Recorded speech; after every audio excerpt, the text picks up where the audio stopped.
Here it is 3:30 in the morning, Saturday morning, and I'm trying to figure out where I'm going to take this today. For all you guys that are long-time viewers, and if you're a new viewer, welcome.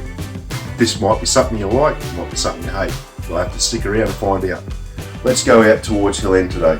We'll head out towards Hill End. We'll go and have a look at a couple of creeks, the Turon River, and we'll probably go down, we'll have a look at the Crow River.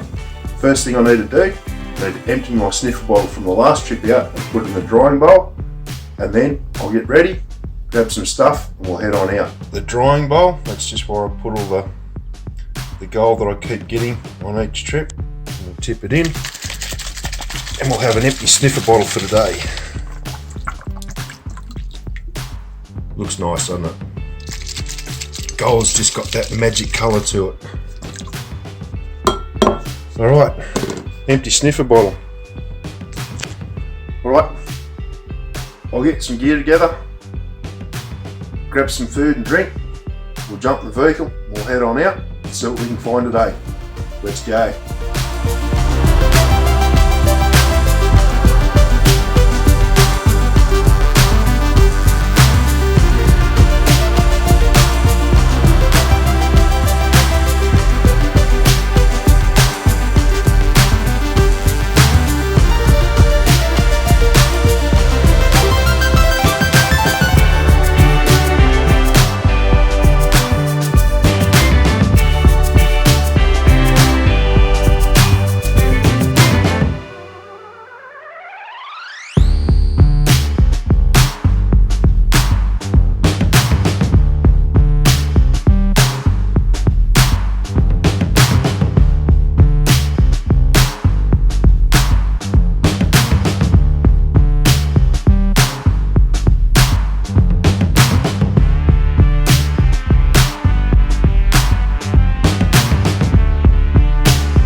Quickly show you some of the old, or part of the old bucket dredges that used to operate here in the Turon River.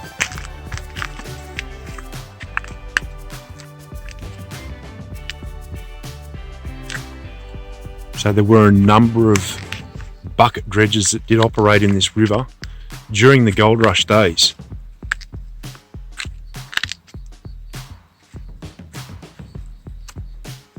And so they've got this display just as you enter the township of Sofala off the main road. Now, along with that bucket dredge, they also have a 5-head stamper.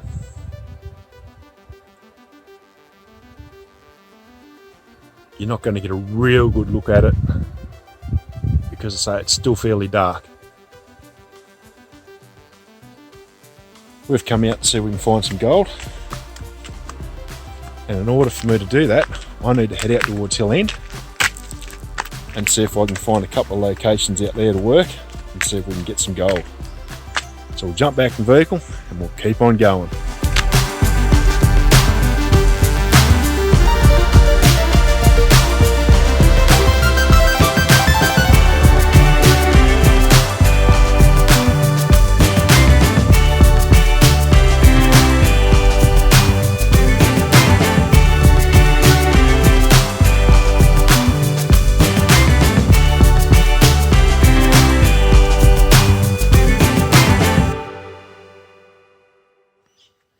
Here we are at Hill End. We're just starting to get some light in the day. Check this old girl out. Old Studebaker, that's pretty cool. First thing that comes to mind when I look at that's Bonnie and Clyde. I don't know if they actually drove a Studebaker, but it reminds me of that. So many kangaroos out here. Now while I'm standing here, you look on the other side of this creek, and I can't remember the name of it. Look at all the working that has been done.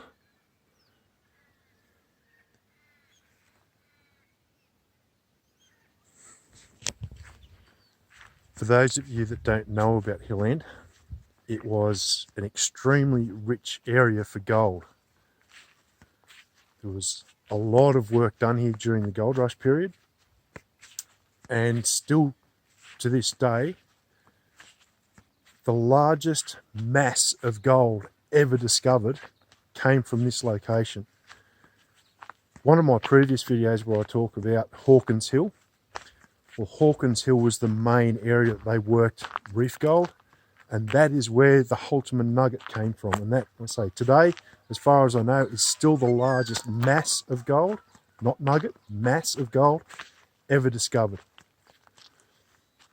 Unofficial reports say that there was a larger one found, but the miners were disgruntled with the discovery and who the credit went to for the first one. So it was said that they cut it up underground. It was never actually officially reported that it was a larger mass. Right. Let's walk back. We'll jump in the vehicle. We'll go and have a little look at a creek. It looks like they've had a fair bit of rain out here. So, hopefully, we'll be able to find a few specks of gold in the first location we're going to have a look at. Let's go for a drive and see if we can get some gold.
You often hear people talk about areas being flogged out. I'm in the designated fossicking area here on Nuggety Gully, and I'm willing to bet money that I can find gold in an area that is said to be flogged out. Right where I'm standing is where the track actually crosses the gully here.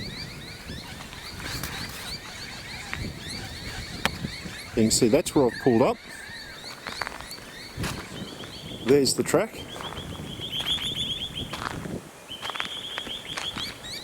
I'd nearly guarantee you that I can find gold in this area of bedrock right here.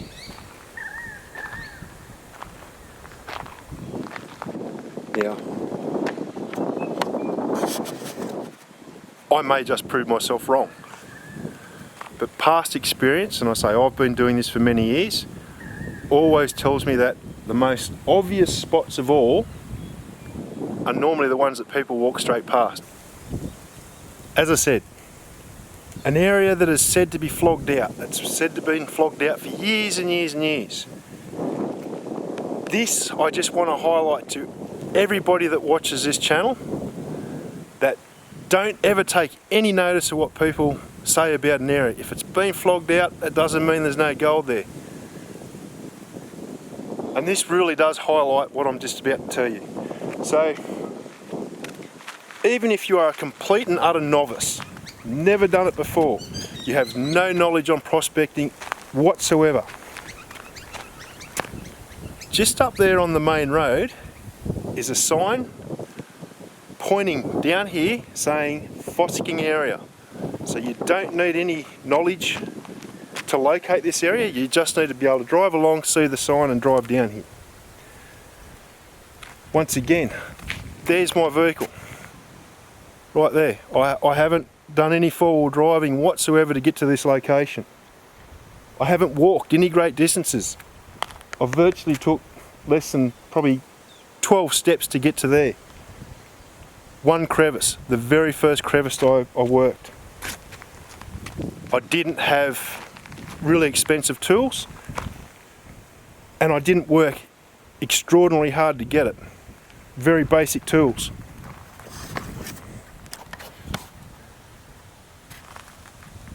I'll just step back. There's the track that crosses the creek, or the gully.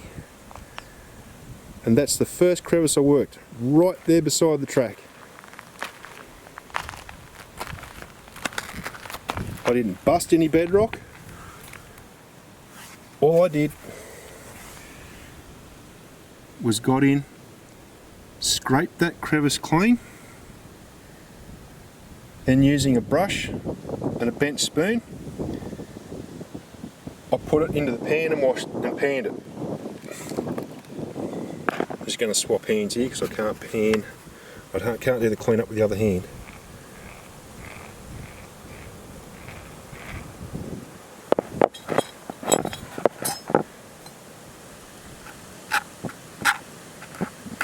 If I was to do a spec count on how many bits of gold there, I'd have to go and get my glasses so I could see. Okay, I'll just do a quick one. 1, 2, 3, 4, 5, 6, 7, 8, 9. There'd be a minimum of 20 specks of gold there.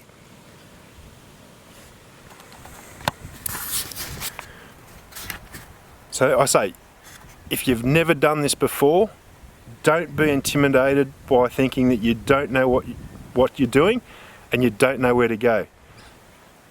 Go to the areas where gold has always been found and just try your luck.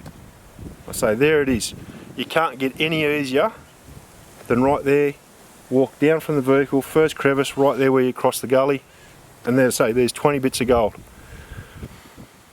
Well, if I was a betting man, I would have put $1 million and I would have got gold there, but you never know. I say I could have done that and got nothing. It just depends on whether somebody else has worked that before me. But I say, because we've had recent rain, it's all redeposited new material in these crevices, so it's always going to keep on getting new gold with every single rain event that happens. Every single flood is always going to redeposit gold in crevices that have been previously worked. Right, where do we go now?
This is the last sign I'm going to show you before we head down.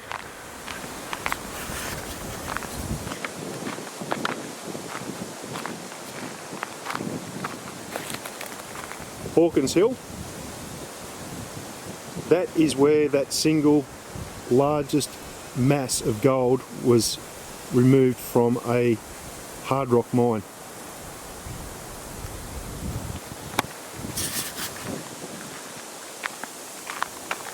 Alright,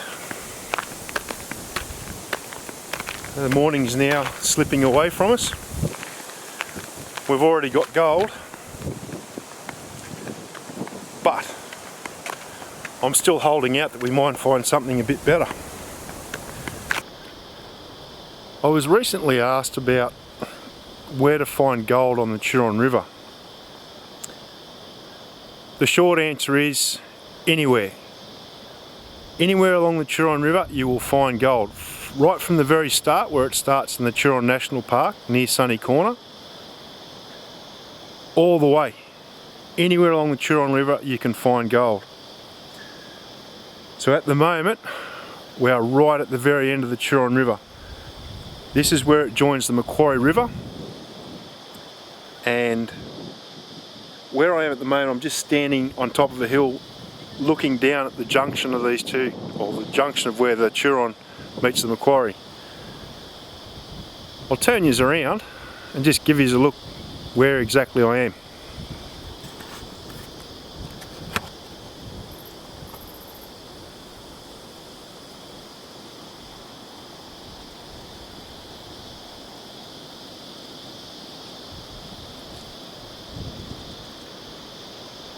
So there's the Macquarie,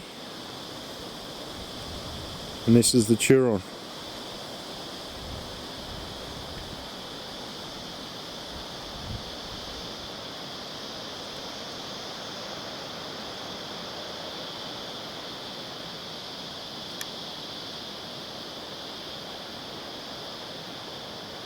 Now, you remember me talking about the advisory signs?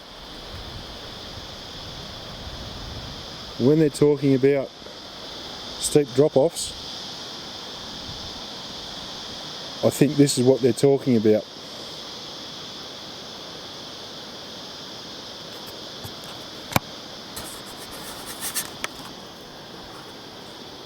So I was going to go into a gully, but when I actually got there, there's people camped there, and I don't want to interrupt their camping trip. So I'm just going to go for a drive a little bit further down, get back onto the Macquarie River and just try a few spots, and hopefully I'm going to be able to drive back down and to the junction, and I can see the area of bedrock where I last worked and got some gold, and it's just got a bit of water on the edge of the bedrock, so hopefully there'll be some areas there that we can work. So alright, so we'll go for a little bit further up the Macquarie River now. I talk a lot about the skills and knowledge that the old timers had. Something else the old timers had that we just don't have today, and we don't have near enough of it. I'm sure there is still some out there, but it's nowhere near the level that it needs to be. And that one thing that I'm talking about is respect.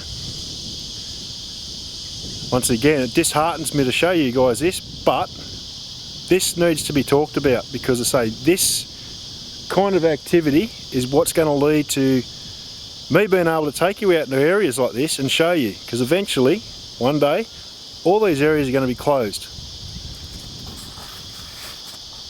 And it's because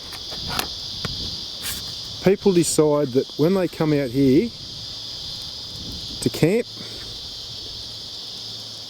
that they just need to chuck everything in the fire and burn it. Camp chairs, glass bottles, the whole shebang. Even further down there, I don't know, it looks like cardboard maybe, it could even be a tent. So I keep banging on about it, but unless people take a stand and go, we're not going to put up with it it's only ever going to get worse. And I say, those that follow my Facebook page will see that yesterday I posted an area that used to be open to the public that has now been closed because of that reason. Where people had been camping had been trashed. They just left their rubbish behind and walked away from it. So National Parks and Wildlife said, fair enough, we're going to close the area. You just can't go in there no more. So there you go. All right. Once again, I'm going to stop harping on about it. Here's another little something of interest if you're out here driving along the track.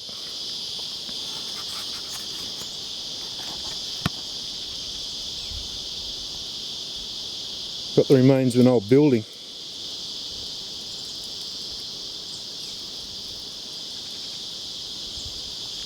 Now there's a few of these built along the bridle track,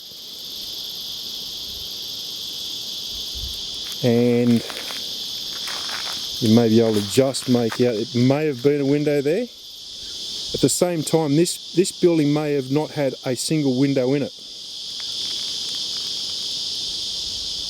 So this is the Macquarie River just off to the side of us, and as I was saying, along here there are areas that they've mined, and they did get gold, and you can still get gold.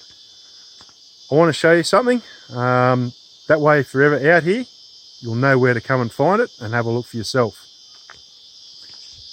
Now, I've reverted back to the phone. The reason I've reverted back to the phone is it has a built-in light. And where I'm about to take you, I need a light. I've just pulled up on the edge of the road. River's just there. And just there on the edge of the road, we have an old mine.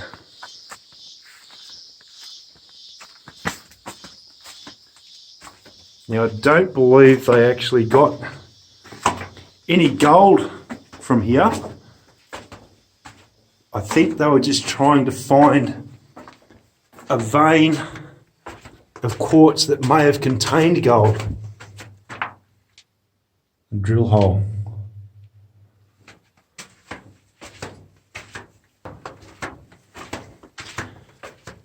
So yeah, they probably dug this in, hoping they would find a vein of quartz that was holding gold. So there's a vein of quartz just there.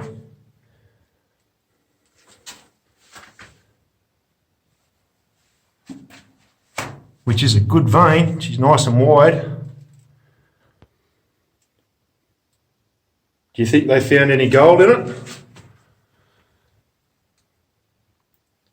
You should be able to answer that one really quick, because if they had found gold in that when they dug through it, they would have went further that way, and then they would have went further that way. This is what they probably called a leader. So they were hoping that after this one, they'd find another vein of quartz. Another drill hole. And sedimentary layers there.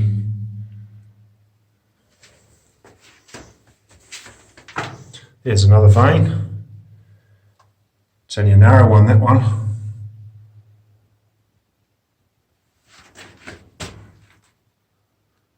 Same thing.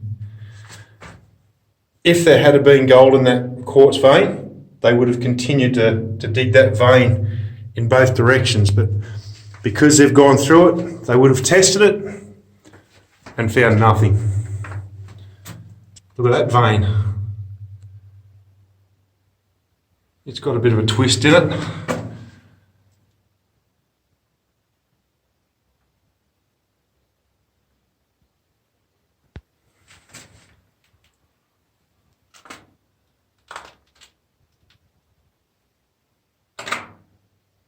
There's plenty of mineralisation in it.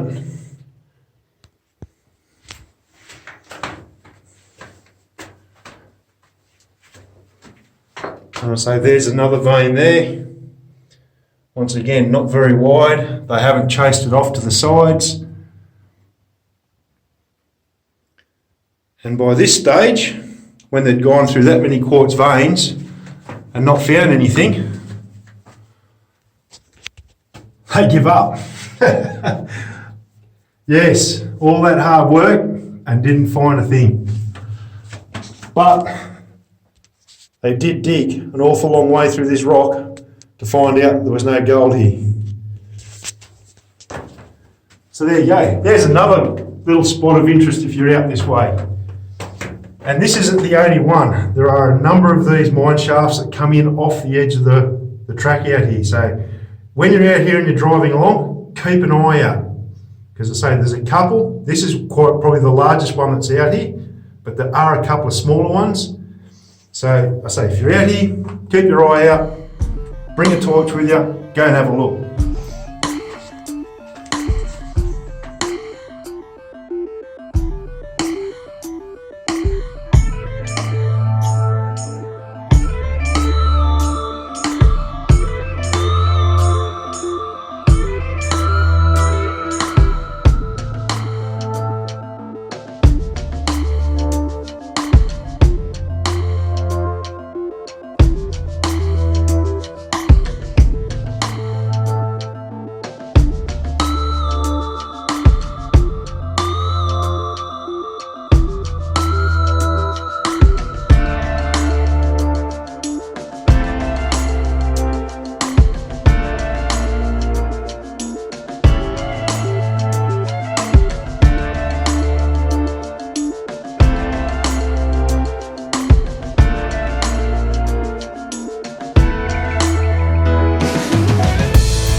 Who's heard of a galagophone before? Right, so a galagophone is a stick with a heap of bottle caps nailed to it, so when you actually bang the stick and shake it, it rattles. If you wanted to build a galagophone, this is a spot to come to get your bottle caps. Yeah, there are thousands of them. But besides all that, I'm going to show you something really cool. You often look at things that have an effect on the environment, and sometimes you miss that even the smallest creatures do play a role in affecting the environment. And I just looked at this and went, wow, that's pretty amazing. Ants, yeah, they build ant mounds and all that kind of thing. But do you know they actually build roads? Yep. Check this out.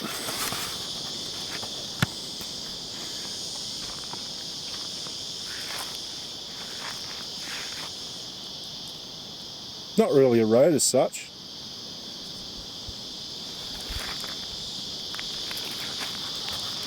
Not until you get down to where there's grass.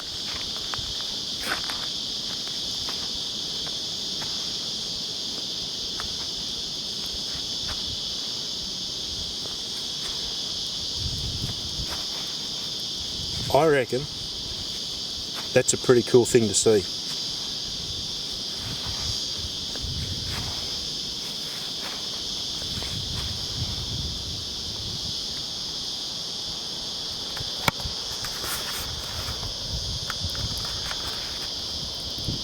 That's pretty darn interesting, I reckon. Anyway, let's go down here, pick a couple of crevices, see if we can get a bit of gold.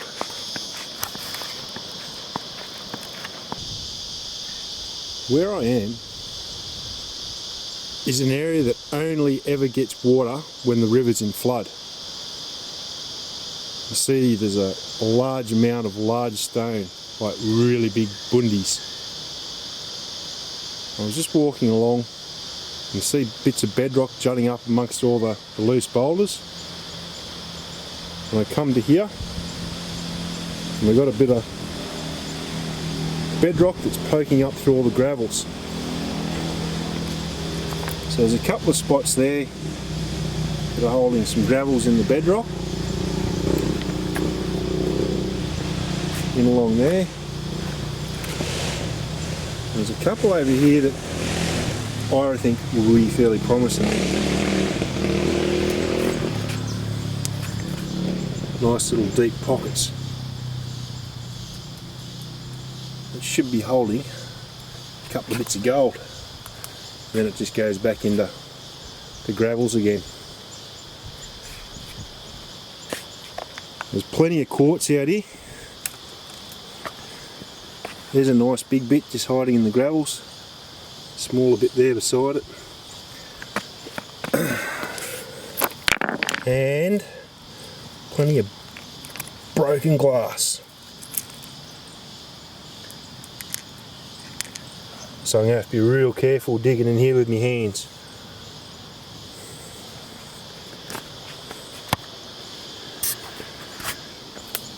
So I've got to walk a little way to get some water. Because I say this only gets water when the river's in flood. So I'll dig these crevices out, put it all in the pan, then we'll go for a walk, pan it out and see if we can get some gold. Alright, I'll get scratching. That's the first spot I've dug. I walked over and panned it. And I got one tiny little speck.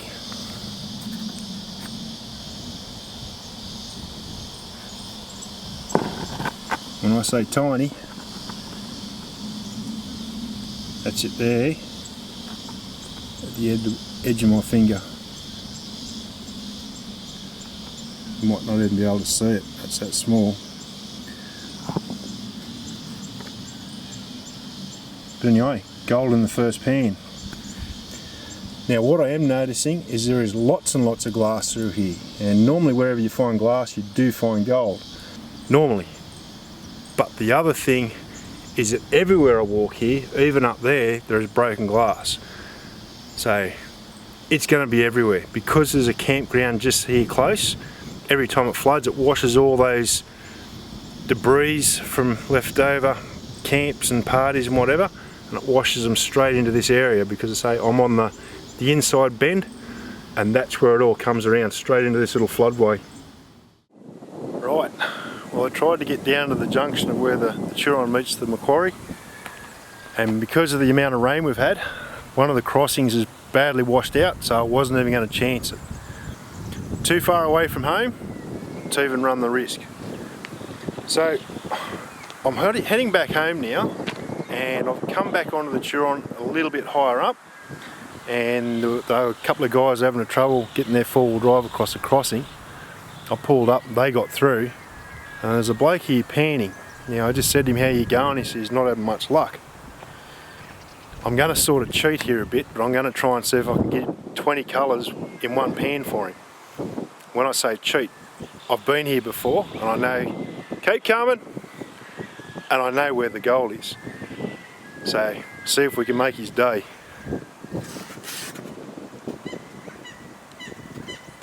Right, well, my hot spot's not that hot no more. I'm still getting gold out of it, but nowhere near 20 colours a pan.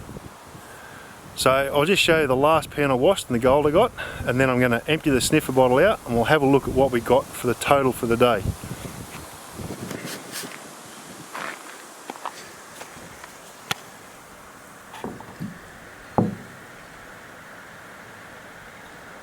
There's probably 6 or 7 colours there, right on the edge of the shadow now.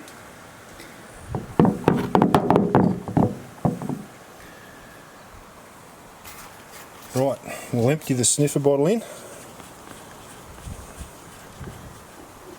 and we'll have a look at what we got. And I spent a lot of the day driving,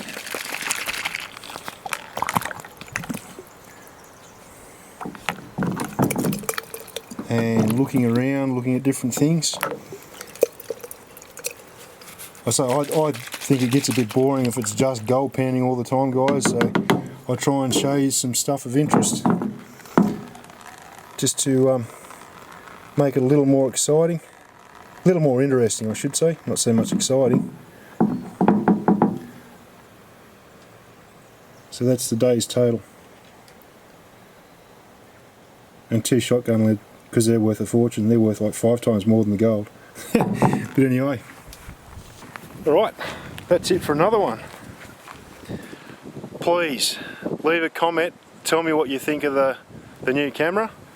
I say I'm still playing around with the settings, so if this looked good, let me know. If you think it doesn't look as good, let me play with it again, and in the next video I'll change the settings and see if I can improve it. Alright, well that's it. Time for pack up and go home. It's nearly 5 o'clock. It's been a big day for me, been up since 3. Well, wherever you are, you know what, get out there and get into it. And until the next one, have a good one, and I'll see you all later.